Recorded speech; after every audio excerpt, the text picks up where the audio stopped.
ఓం శుక్లాంబరధరం విష్ణుం శశివర్ణం చతుర్భుజం ప్రసన్నవదనం ధ్యాయేత్ సర్వవిఘ్నోపశాంతయే. కార్తీక పురాణం 5వ అధ్యాయం వనభోజన మహాత్మ్యం. శ్రీ వశిష్ఠుల వారు జనక మహారాజునకు దీపారాధన మహాత్మ్యం వివరించిన తర్వాత వనభోజన మహాత్మ్యాన్ని చెప్పడం ప్రారంభించారు. రాజేంద్ర, కార్తీక మాసంలో పురుషుడు కానీ స్త్రీ కానీ తాము చేసుకున్న పాపాలు పోవటం కొరకు కార్తీక వ్రతాన్ని ఆచరించాలి. కార్తీక మాసంలో శ్రీమన్నారాయణుని సన్నిధానంలో గీతను చదివినట్లయితే అటువంటి వారి పుణ్యం ఎన్నటికీ తరిగిపోదు.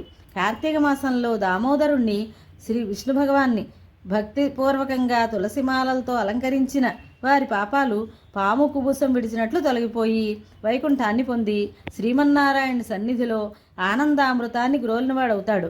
కార్తీక మాసంలో కేశవుని శ్రీకృష్ణుని సన్నిధానంలో దేవాలయంలో శ్రీమద్ భగవద్గీత యందలి విభూతి యోగం, విశ్వరూపయోగం, భక్తి యోగం ఎవరైతే పఠిస్తారో వారు భగవత్ స్వరూపులవుతారు.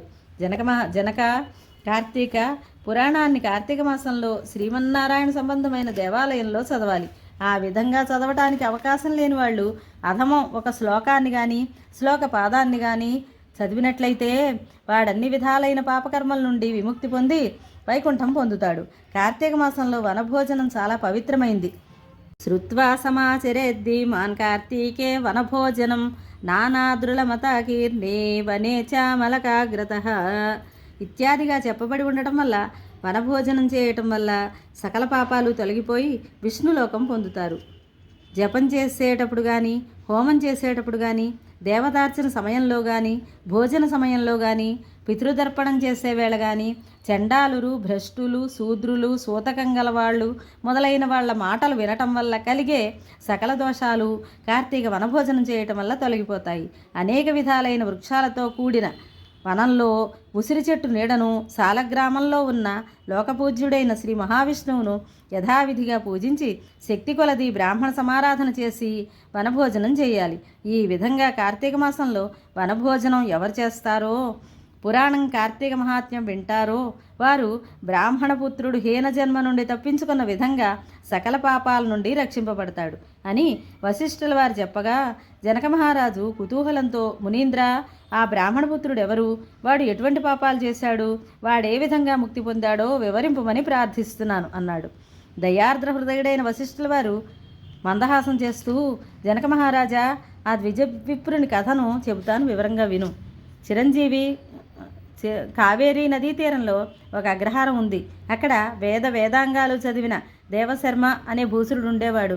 వాని కుమారుడు దుష్ప్రవర్తనాలోనై చేయరాని పనులు చేస్తూ ఉంటే సహించలేక దేవశర్మ తన కుమారుని మందలించి, నాయనా, కోపం పాపానికి మూలం.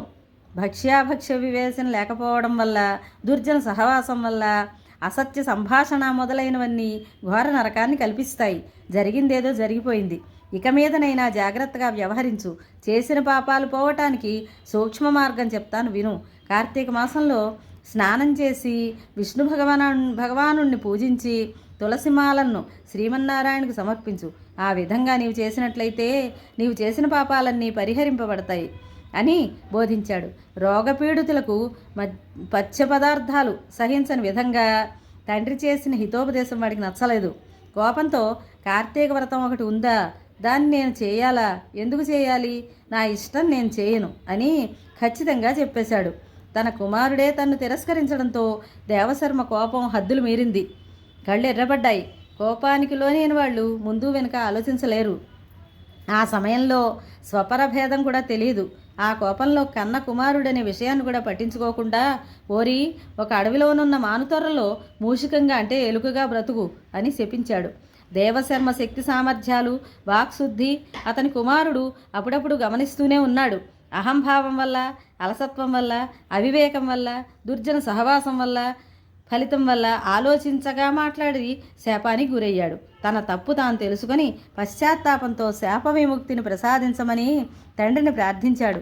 దేవశర్మ శాంత చిత్తంతో జరిగిన దాన్ని గమనించి, బుద్ధి కర్మానుసారిణి అనుకొని, వత్సా, నీవెప్పుడు కార్తీక మహాత్మ్యం వింటావో అప్పుడు నీకు శాప విముక్తి కలుగుతుంది అని చెప్పాడు. తండ్రి ఇచ్చిన శాపం వల్ల ఆ బ్రాహ్మణ కుమారుడు గజారణ్యంలో ఒక మర్రి చెట్టు తొర్రలో ఎలుక రూపంలో నివసించసాగాడు.